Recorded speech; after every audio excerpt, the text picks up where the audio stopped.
Este é um dos 6 castros da Gardunha. Tem datações do bronze final, ou seja, 1000 a.C. É conhecido desde o tempo do Francisco Tavares Proença Júnior. Aliás, ele publicou este castro e os materiais, etc., num livro que ele fez sair em 1910, Arqueologia do Distrito de Castelo Branco. A tipologia do castro é muito parecida com a da Penha, ou seja, foi aproveitado o escarpado para ser uma das partes defensivas do próprio castro, e depois tem muralha toda à volta. A muralha está derruída, obviamente, muita da pedra do castro foi reutilizada não só aqui nas casas das imediações, mas também noutras casas do Castelo Novo. Tanto o castro do Castelo Velho como o castro do Cabeça de Argemel eram os dois que eram conhecidos naquilo que eu posso chamar, grosso modo, na época pré-Raquel Vilaça, ou seja, quando a professora Raquel Vilaça, e também com os estudos depois que eu e o Pedro Salvato fizemos nos primórdios do Gabinete de Arqueologia do Fundão, em que identificámos muitos outros castros que estavam inéditos. Este é um dos castros que é conhecido do tempo antes da professora Raquel Vilaça aqui demorar os seus estudos, nomeadamente em meados da década de 90. Falar um pouco, tem uma posição sobranceira e estratégica sobre a Cova da Beira. O Castelo Velho, segundo o Castelo Velho não seria aqui, seria um pouco mais abaixo. Esse Castelo Velho que dizia respeito à primitiva alperiada dos Templários, sendo que o Castelo Novo é lá embaixo, já é um terceiro momento. Não sei o que dizer mais, dizer um pouco da paisagem. O homem ao longo dos tempos viajou através da orografia, ou seja, o homem do Paleolítico vivia nos escarpados junto ao rio, em escarpas, portanto em altitude. Quando se dá o Neolítico, regressa à planície. No Neolítico, aproximadamente, André, se quiser complementar. No Neolítico, mais ou menos 6000 a.C., o homem vive praticamente a descoberta da agricultura, da domesticação de animais, etc. Obriga-o a ser sedentário, obriga-o a estar na planície.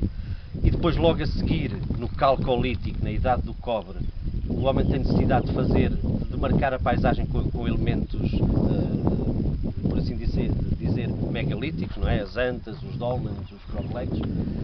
Com o Calcolítico também se desenvolve a indústria da guerra, ou seja, a descoberta do cobre, começam a aperfeiçoar-se os instrumentos e o homem descobriu que tinha muita piada andar à bulha uns com os outros.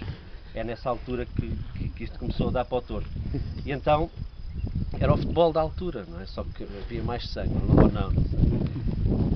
A partir do Calcolítico, o homem regressa à montanha, ou seja, começam-se a dar os confrontos, a montanha volta a ser um refúgio. E está na montanha pela Idade do Bronze, no Bronze Médio aproximadamente, e só regressa à planície na Idade do Ferro. E quem é que os faz regressar à planície? São exatamente os romanos, ou seja, os romanos montam os seus acampamentos no sopé e fazem, aos poucos, os indígenas que viviam nos castros vão regressando às vilas, às granjas, ao agricultar da própria planície. Miguel, não sei se mais alguma coisa, eu acho que é uma coisa similar mesmo. O castro, portanto, com os romanos deixa de ser utilizado, não é? Não, o castro acabou por ser romanizado porque há materiais romanos que até estão no GEGA, no Grupo de Estudos Arqueológicos e Geográficos de São Vicente da Beira, e há outros materiais que estão no Tavares Proença. Ele foi romanizado, mas uma coisa muito incipiente. Pronto, os romanos obrigam-nos a descer, mas depois falou nos Templários. Os Templários não, mas isso é muito... digamos assim, pelo menos provisoriamente... Não. É outra era completamente diferente. Em 1202, um proprietário, um senhor, passa a expressão feudal, o termo não está muito correto, faz uma doação, cria o foral, dá prerrogativas a Castelo Novo, na altura se chamava Alperiada, em 1202. Passados 6 anos, ele resolve dar, o foral não surtiu os efeitos de povoamento. Os forais eram, como sabem, cartas de chamamento de pessoas, porque tinham regalias, pagavam menos impostos, estavam protegidos, não tinham que ir à guerra em determinadas alturas, não é? Por exemplo, a Fossado era a guerra contra os árabes, e todas as povoações eram obrigadas a dar pessoas para Fossado, ao rei para ir a Fossado. E havia certas localidades que tinham a regalia de os seus habitantes não irem a Fossado, ou irem a Fossado só em determinadas alturas.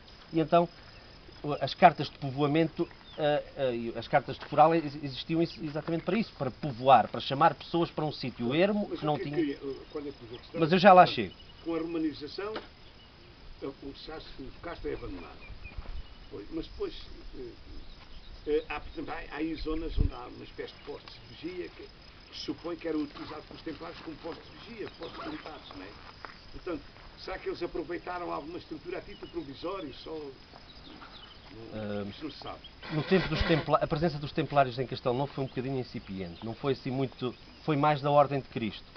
Mas já agora, o Petrus Guterres depois, como não resultou muito a Carta de Foral, ele doa isto aos templários. Os templários vêm, têm o castelo, que já é o Castelo Novo, Alperiada deixa de se chamar assim, para se passar a chamar Castelo Novo, passa a ter isso, e quando em 1314, aproximadamente, se começam a dar as questões com Roma, entre os templários e Roma, que houve aquela dissolução, não é? E o Dom Dinis converteu a Ordem do Templo em Ordem de Cristo, isto passa a ser uma comenda da Ordem de Cristo. É com a Ordem de Cristo que toda esta zona se expande. Eles tomam posse do Castro da Penha, não deste, mas do Castro da Penha, constroem aí duas capelas, uma à Senhora da Penha, que era aquela que já existia, e renovam, e outra ao Senhor Santo Cristo, que é precisamente o Cristo da Misericórdia que está hoje na igreja, está no esquife, não é? Inicialmente estava lá em cima, e é com a Ordem de Cristo que se expande e há essas ocupações estratégicas. Mas aí agora quero pôr outra questão. É que, de acordo com a historiografia oficial, né, portanto, os monarcas fazem a reconquista e este território, desde a Guarda até o Tejo, nunca é referenciado como conquistas nem do Dom Afonso Henriques, nem do rei sucessores. Portanto, é suposto que este território tenha sido libertado sob a égide dos Templários, ou não? Sim, ou sim. Isso é ficção? Não, é verdade, porque... Mas então, a fixação dos Templários mas libertar, é anterior ao tempo da Ordem de Cristo, é logo desde 1100 e pouco. Mas o rei, indiretamente, transferia os seus poderes para as ordens militares, nomeadamente para a Ordem do Templo. Tanto que mas de acordo com a Idanha, Monsanto foram dadas aos templários, ou seja, vocês têm posse dos territórios, mas defendam isto, ainda por cima que eram territórios de fronteira. Mas aqui o que eu queria esclarecer é que, de acordo com a historiografia oficial, há os territórios, sobretudo a parte mais próxima do mar, são libertados diretamente com a ação direta dos monarcas. E nunca há referências a uma reconquista do território entre a Guarda e o Tejo, esta beira interior, que tenha sido libertada sob a égide direta dos monarcas. Portanto, este território foi libertado, teve que haver uma libertação. Mas houve também pouca presença árabe Mas aqui, não há portanto massa, aí... Exatamente, são as teorias do armamento, ou seja, porque é que se dá aqui um forte povoamento logo quando foi da fundação da nacionalidade, séculos XII e XIII, porque isto de facto era terra erma. E estávamos em zonas de fronteiras, exatamente, houve invasões por aqui árabes, mas mais aquilo está mais correirinhas, passaram, dizimaram, 2 e 3 vezes. Mas era uma zona muito de fronteira. É uma espécie de terra de ninguém.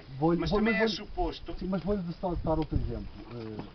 Sorteio, o primeiro foral é leonês, está a entender? Também há essa questão toda que... Agora, as palavras com al, as povoações com al, podem indicar que há uma presença um bocadinho mais árabe nesses sítios. Poderá ter ficado ali um núcleozinho ou outro, não é? Sim. Poderá ter havido, deve haver assim umas coisinhas pequenas. Mas há terras aqui que pertenceram ao rei, reguengas, terras reguengas, ou seja, pagavam impostos ao rei. Estamos a falar de Castelo Novo e vamos fixar em Castelo Novo, porque se começamos a falar do mundo todo, a gente nunca mais se entende. Portanto, é suposto que este território da Guarda até ao Tejo não tenha sido libertado diretamente pelos monarcas. Portanto, alguém o libertou. Ou então era uma terra de ninguém. Mas sendo uma terra de ninguém, como é que se explica que os romanos lhe tivessem chamado? E, sobretudo, concentro nesta zona lusitânia. Não, a Lusitânia nunca existiu. A Lusitânia é uma ficção literária. É uma expressão. O que existe é os lusitanos. A Lusitânia... Então como é que uma coisa que não existiu tem nome? É um chavão. Sobretudo com o revigoramento dos nacionalismos. Não, mas na divisão Como é que dos se explica romanos, que uma da coisa que não Bética, isso existe tem a tenha noção que há a nome? Lusitânia também, não é? Exatamente pelas ideias românticas, pela... completamente diferente. Portanto, a Lusitânia é uma coisa... Com esse nome Lusitânia não, porque ainda ontem nas palestras estivemos a ver, os lusitanos não eram um povo, eram um conjunto de povos. Exatamente. Não é? Que não eram só portugueses, ou do atual território português, não é? Passavam a Extremadura espanhola, etc. Mas tens a Zamora, há uma estátua do Viriato. Pois, exatamente. Não, e portanto a Lusitânia é um dos distritos, tem noção, da divisão da romana. Mas essa é também fictícia, que a capital era Mérida, exatamente. Que não era Lusitânia, era Lusitânia indígena. Os lusitanos abrangia Espanha e Portugal e, como tu dizes, era um conjunto de povos. Exatamente, e é uma divisão artificial feita pelos romanos. Agora, a Lusitânia, enquanto pátria dos lusitanos, nunca existiu. Mas está a ver... Então como é que se explica que aqui há a ribeira, que haja uma ribeira chamada Ribeira do Gualdim? Isso foi feito posteriormente... Mas isso é por causa do Gualdim Paz, o mestre dos Templários. Exatamente. Não é? Tudo bem. Só para Tudo complementar. bem, não me repare. Aqui Se há a uma ação história. dos Templários aqui em Castelo Branco é só já da época da Ordem de Cristo. Eu não disse Não, isso. ouça, Não, os não. templários, ouça, É, compreenda assim, os templários vêm de 1190 e tal, ou 1202, até 1314. Depois são extintos e o Dom Dinis, passado 4 anos, em Monsaraz, cria a Ordem de Cristo, funda a Ordem de Cristo, que acaba por substituir muitos dos templários que passam para a Ordem de Cristo e continuam. Portanto, há uma continuidade. Exatamente. natural. E o auge da Ordem de Cristo é os descobrimentos. A cruz que foi, Claro, para o mar era da Ordem de Cristo. Claro. E portanto esse é o período máximo. Aqui para a Comenda de Castelo Novo, o dinheiro que veio das descobertas é que fez engrandecê-la, porque antes era uma coisa... Vamos ao assunto. Mas olha, desculpe, só para ajudar. Aqui há uma A lenda. questão é saber Há uma história se os Templários vêm para aqui logo no princípio, ou se é só, como o senhor disse, que só isto é entregue tal e tal, mas no tempo da Ordem de Cristo. Não, não, ele não disse isso.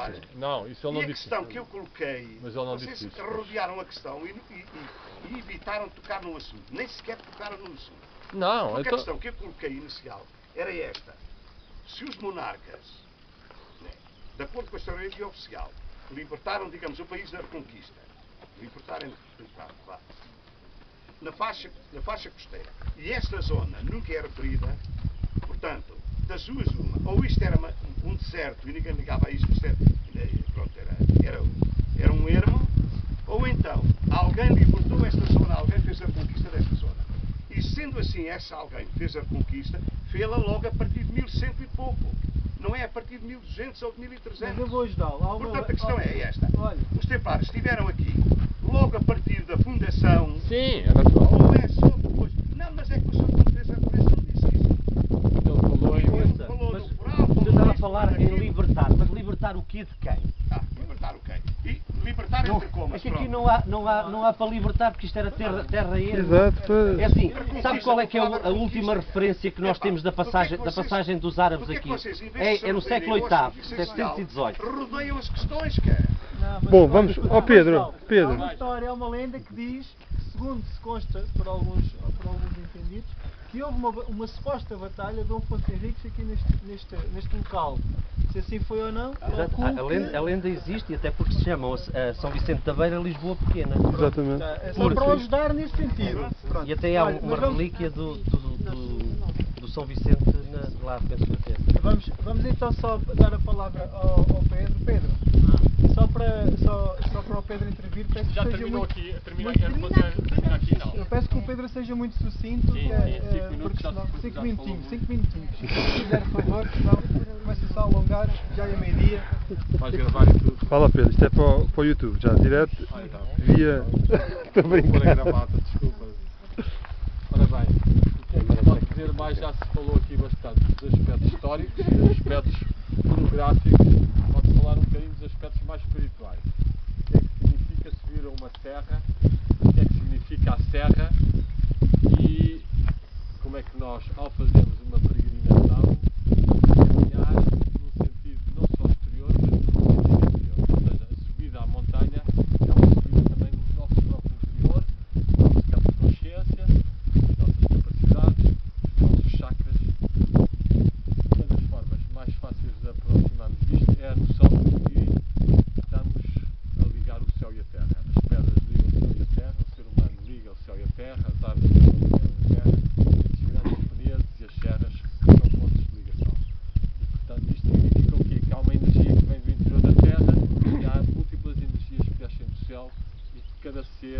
maneira recebe-as, assimila-as, transmite-as, e essa é toda a aprendizagem da vida, que é fazer nascer o espírito da própria matéria bruta, e era isso que eu queria talhar a pedra bruta para torná-la uma pedra bruta, uma pedra perfeita que consiga irradiar o tal logos, a tal inteligência, a tal sabedoria que permeia todo o universo e toda a natureza, e que está dentro de nós e que está dentro das pedras, e que nós nesta caminhada, ao deixarmos o mundo mais profano e mais horizontal, com todas as suas preocupações, e ao virmos subindo, nós vamos literalmente também subindo dentro de nós e ficando capazes de ter outras percepções e outras intuições e outras sensibilidades.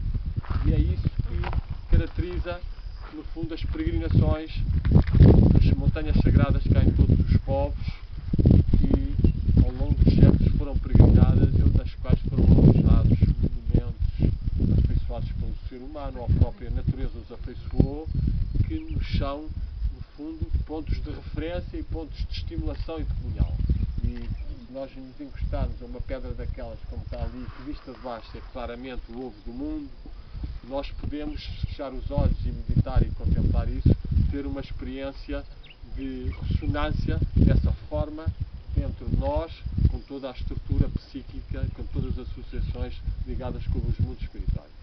Eu aqui, na Gardunha, ouvi um bocadinho dele e já li um bocadinho também as várias etimologias da palavra. Curiosamente, há uma etimologia que nunca foi referida e que eu gostaria de referir aqui, que é apenas um contributo.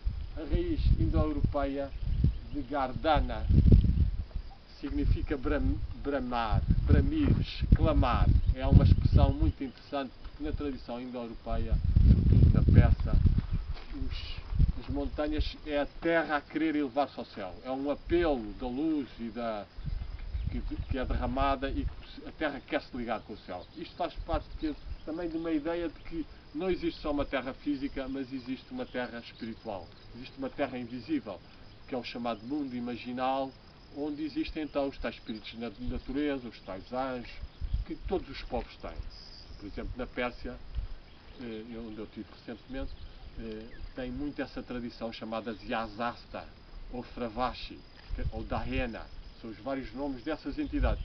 E curiosamente nessa tradição tem algumas ligações também cá com Portugal, não é? E não é por acaso que aquele Ferreira de Amaral, que tem um livrinho sobre os povos antigos de Portugal, fala que aqui na zona de Castelo Novo e aqui houve uma entrada da zona dos persas indo-europeia. Não sei se vocês já viram esta referência. É uma referência muito insólita, mas que eu vi num livro. Mas nessa tradição persa, realmente no cimo da montanha é que está a ponte que liga. A ponte que liga com o mundo espiritual. E cada um de nós está a caminhar para o cimo da montanha para fazer um encontro com os níveis superiores de si próprios, ou com essa entidade que é chamada Dahena, que é o anjo pessoal que cada um de nós tem e que nós, à hora da morte, iremos encontrar. Essa ponte que faz a transição é também chamada a ponte Shinvat, que é a que, no fundo, nós podemos referir como o túnel, que as pessoas têm essas experiências de pró-morte, etc., pré-morte, às vezes têm essa noção. E, portanto, aqui a subida às montanhas é, no fundo, uma expansão de consciência que nós estamos a fazer, é uma aprendizagem de comunhão e de sensibilidade com forças fantásticas que existem aqui, das cores, dos sons, dos ritmos, dos espaços, das estações, das texturas, tudo isso está aqui a chamar-nos e a transmitir-nos para nós sairmos de um mundo apenas citadino, com os 5 sentidos muito limitados e muito classificados. Portanto, uma peregrinação como estas deve ser um momento de nós queremos afirmarmos que nós temos uma dimensão espiritual, temos uma alma que está em comunhão, é um corpo que alastra para fora deste corpo físico e que comunga e que recebe com todos estes órgãos da natureza, que muitas vezes têm formas humanas, têm formas de ressonância também. É uma coisa que hoje é cada vez mais conhecida, essas morfo-ressonâncias, portanto, há toda uma comunicação de energias subtis. Portanto, nós estamos aqui sentados, nós encostarmos, nós abraçarmos as árvores, são formas de não só recebemos energias, como, ao nível de sentimentos e de pensamentos e de intuições, enriquecermos e fazemos evoluir o nosso ser. Estamos todos aqui na Terra para evoluir e a própria Terra está para evoluir. Daí que haja muito interesse que haja estes encontros, porque a Terra está um pouco abandonada. Há toda essa noção, de São Paulo até fala na Bíblia, que a Terra geme pela manifestação dos filhos de Deus. A tradição iraniana também fala dessa terra paradisíaca que tem que ser retomada, restaurada, esse paraíso que vem na nossa tradição celta também, que a árvore está seca, o rei está morto e tem que haver o cavaleiro que vai encontrar a espada que liberta as forças, essa espada que é no fundo também este conhecimento que faz o discernimento entre os vários mundos e torna comunicável o divino e o terreno. E portanto nós fazemos estas peregrinações, é sempre uma experiência extremamente rica e que nós devemos ter presente, e por isso às vezes pararmos, sentarmos, encostarmos, contemplarmos, silenciarmos, orarmos, porque este fenómeno também passa por um diálogo com entidades invisíveis, os tais espíritos de natureza, os anjos que aparecem, não é? Os tais gnomos que existem, todas essas entidades existem, nós geralmente não vemos, teremos que ver claramente com o olho espiritual, fechando os olhos e conseguindo meditar e tendo a sorte. E por outro lado, esse tal destilação alquímica do espírito e da divindade em nós, que é o objetivo, o suprassumo da procura da vida, que é para quando saímos daqui da Terra não ficarmos adormecidos junto ao corpo ou perdidos sem sabermos o que é que devemos fazer, mas já estarmos com um corpo desperto, enriquecido por todos estes encontros e com um corpo espiritual pronto a avançar no mundo espiritual luminosamente. E muito obrigado. Obrigado. Vamos tirar uma foto do grupo, talvez aqui, e vamos dar a início à descida.